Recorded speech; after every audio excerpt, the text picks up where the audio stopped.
این 20 سالی که من با باباتون هستم همیشه آرزو داشتی همچین روزی برسه. خب الانم که قاضی تحقیقات شده این خطرها هست دیگه. آفرین بابا جون. بدشانسی این شلوغی ها همزمان شده با شروع کار من تو این شهر. تو هم شعار دادی؟ شعار دادم و سریعم در آوردم.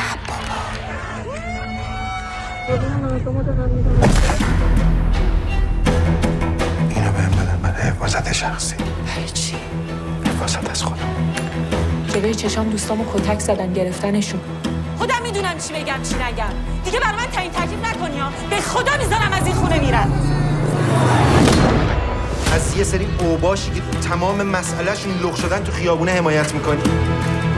اصلا به عنوان پدر نه، به عنوان کارشناس که اندازه سن تو این سیستم بوده بهتر از تو نمیدونم چه خبره؟ نه، چون توشی.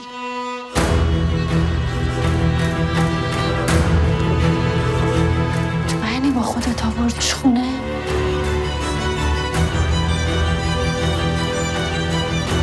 نگرانی خانوادت بفهمن چی کاره ای؟